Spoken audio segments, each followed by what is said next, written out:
Hello and welcome to the State Draft. I am Purva Chitna, special correspondent with ThePrint.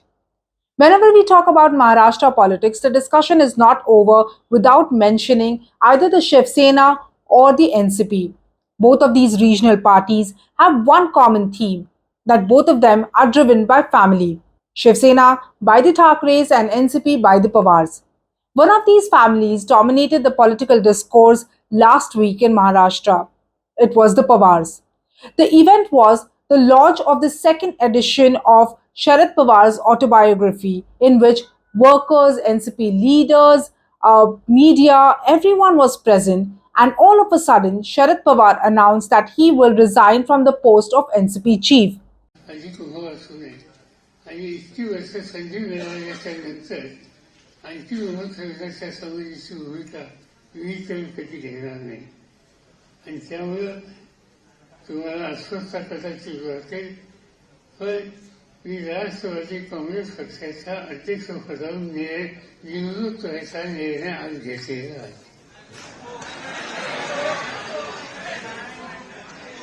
हे जरी असलं What followed was much drama, strong emotions were at display, and after 3 days of keeping everyone guessing, Sharad Pawar took back his resignation. And this is the USP of Sharad Pawar, the man himself who's been in politics for the past 6 decades. He keeps everyone guessing about his next move. And that is why perhaps even Prime Minister Narendra Modi had once called him his political guru.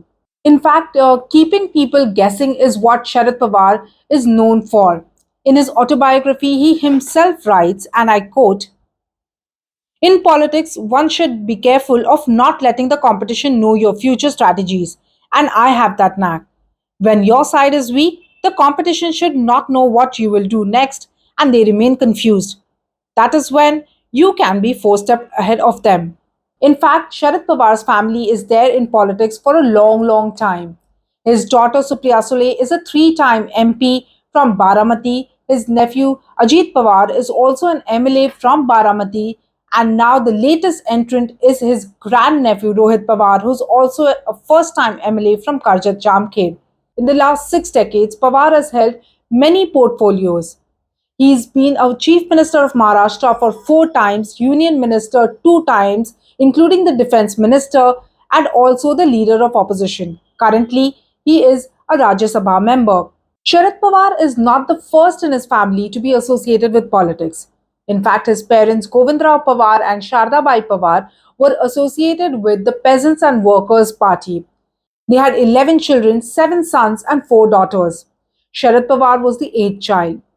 Sharad Pawar himself writes in his autobiography that despite having differences in ideology, as his parents were of communist ideologies, he held many discussions with his mothers, and his values and teachings are because of his mother. And because of those discussions and differences with his mother, he could shape his own ideologies because his parents were of the opinion that all their children should be educated and independent. Of all his brothers, his youngest brother, Pratibha Pawar, is associated with the media group Sakal Group and is the owner of regional Marathi channel Sam TV.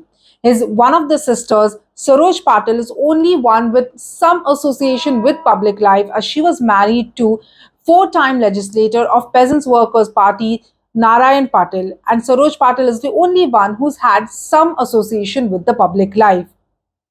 In fact, Sharad Pawar himself, his career started on May 1st, 1960, when Maharashtra was born, and that was the same day when he says that his career officially started as he became the member of Pune City Youth Congress. Over the years, he then also became the member of Maharashtra Pradesh Youth Congress. His stint as lawmaker first was in 1967 when he became the member of Legislative Assembly from Baramati. During his first tenure, he worked on the agrarian issues and distress, and that's how he says that he became MLA second time in 1972 with higher margin. In fact, he became MLA just at the age of 27. The highlight of his career was in 1978 when he, along with 38 other Congress MLAs, rebelled against the Vasantdada Patil government and toppled the government, post which With the association and coalition of Janata Party, Sharad Pawar became Maharashtra's youngest chief minister. He later on in 1987 returned back to Congress and again became chief minister for two times. But none of his tenure lasted full term. Another highlight of his career was in 1999 when he, along with P.A. Sangma and Tariq Anwar, opposed the candidature of Sonia Gandhi for Prime Minister post, citing her Italian origins. They were expelled from Congress party, and in 1999 he decided, along with P.A. Sangma, to form NCP, the Nationalist Congress Party. But he writes in his autobiography that he and others also felt that ideologically they are more aligned towards Congress and it is in their best interest to ally with Congress and form government rather than go with the Shiv Sena and BJP and form the government. And that is how NCP and Congress came together and formed the government in Maharashtra in 1999, because Sharad Pawar says in his autobiography that the Sonia Gandhi issue that they had differences with was on a national level and that did not have any rumblings on the state level, and that is why it is in their best interest to come and form government against the Shiv Sena and BJP of that time. Then in 2004, he was a part of the Manmohan Singh led UPA government and he was a Union Minister of Agriculture for two terms. And in all of this, a force to reckon with for Sharad Pawar has been his wife Pratibha Pawar. She is someone who's simple, down to earth, low key woman who's not there in limelight. But the one time she was associated with the public life is when in 2019 when Ajit Pawar rebelled and formed the government with Devendra Fadnavis, which lasted less than 72 hours. It was Pratibha Pawar who was instrumental in bringing back Ajit Pawar into the family. The Pawars has this tradition that every Diwali, all of the Pawar family, like whoever is there in any part of the world, should come and celebrate Diwali together at their Sharad Pawar's house. And that is the tradition that has been there, which was since Sharad Pawar's mother, and Pratibha Pawar is still continuing that tradition. Now, normally in politics, elected representatives have often proved that blood is thicker than water. Now, that really is not the case with NCP yet because Sharad Pawar has not yet appointed his successor. But his nephew Ajit Pawar held a good run until 2009 when his daughter Supriya Sule entered the public life. She now is a three-time MP from Baramati constituency, the stronghold of NCP. Just like her father, Supriya Sule also has friends across political party lines. She is someone who is accessible, not rough to talk to, and very affable, is what the political analyst also calls her. In fact, Supriya Sule is someone who's so sincere that she rarely misses a parliament session. She's also been awarded Sansad Ratna seven times. Now, Sharad Pawar has not yet appointed his successor, but last week, when he resigned from his post and the talks of who will now head NCP were going around, that time Supriya Sule's name was the leading one. But Sharad Pawar then clarified that Supriya Sule does not yet want to lead the party as she wants to focus on her election in 2024. But her name was mentioned and discussed internally within the party is something that is significant because she might just be, after 2024, might lead NCP nationally if at all Sharad Pawar decides that he wants to step down. And just like Pratibha Pawar, Sadanand Sule, husband of Supriya Sule, is also not someone who's there in limelight or in active politics. He's the son of Bhalchandra Sule, who's the former managing director of Mahindra and Mahindra, and Sule himself is a businessman.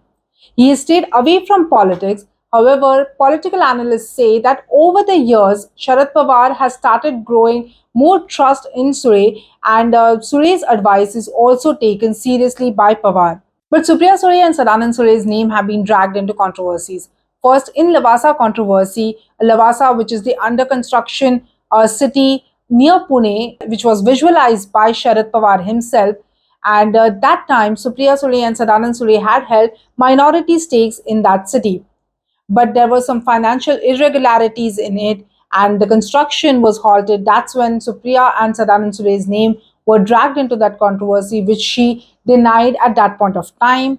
Also, their names were dragged in 2010 in the unsuccessful bid of IPL team of Pune, where once again, there was some allegations on them that they received some financial benefits because Sadanand Sure's father was involved in a company which was a third party company that secured the broadcasting rights for the IPL that time.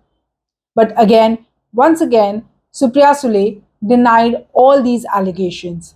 Now, Ajit Pawar, who is the son of Anantrao Pawar, third brother of Sharad Pawar, is a nephew of Sharad Pawar and he is waiting for his turn for the past 3 decades. In fact, he's been groomed by Pawar himself, but after the entry of Supriya Sule, Sharad Pawar has never announced his successor. But as far as Ajit Pawar is concerned, Ajit Pawar is someone who, in fact, is known in the political circles as someone who's an able administrator, but someone who's aggressive and arrogant as well. He enjoys support of leaders and lawmakers of his party, but he needs more support if at all he wants to break away from his party, as is being discussed and going around and speculated for the past few weeks in Maharashtra. In 2019, when Ajit Pawar openly rebelled against Sharad Pawar and Mahavikas Aghadi government, which was under construction at that point of time, that was a time when few MLAs went ahead with Ajit Pawar. There were about 10 to 12 MLAs, and after Sharad Pawar called each one of them, they all returned, most of them returned the same day to the Sharad Pawar camp, thus proving that Sharad Pawar is still the boss of the party. In fact, even last week, when Sharad Pawar announced his sudden resignation, leaders and workers and everyone, the functionaries in NCP, they kind of showed strong emotion, and that forced Sharad Pawar to take back his resignation, thus once again proving that he still has hold over his party and his workers. And if at all Ajit Pawar has to break away from his party, if he's not named the successor of Sharad Pawar, and if he decides to break away, then he will need more support of his party. So the bottom line is, if Ajit Pawar decides to break away from party, he will have to be doing a rebellion which Eknath Shinde did with more MLAs on his side. In fact, if that happens, it will also put a question mark on Sharad Pawar as to what is his exact hold on family. So Ajit Pawar also needs Sharad Pawar at the moment, and Sharad Pawar also needs Ajit Pawar to stay in the party at the moment, just to show that the picture within NCP is all clear and Sharad Pawar still is the boss of the party and the family. Now, talking about the fourth generation of Pawar, the Rohit Pawar and Parth Pawar. Rohit Pawar is a first time MLA from Karjat Jamkhed, a constituency, a BJP bastion, and Rohit Pawar had defeated BJP candidate Ram Shinde by a record margin. It is said that Rohit Pawar is groomed by Sharad Pawar himself. He is the grandson of agriculturist and Padma Shri recipient Dinkar Rao Pawar, who is the second brother of Sharad Pawar. Rohit Pawar is taken care of by Sharad Pawar himself, and following his footsteps, Rohit has also dabbled in sports and now is the president of Maharashtra Cricket Association. As far as Parth Pawar is concerned, who is the son of Ajit Pawar, Parth Pawar tried to contest a Lok Sabha election in 2019 from Mawal constituency. In fact, he lost that election and is said to be the only Pawar so far to have lost an election. That's all we have for you in this episode of the State Draft. Do keep tuning in for more such episodes on The Print. This is me, Purva Chitnis, special correspondent with The Print, signing off.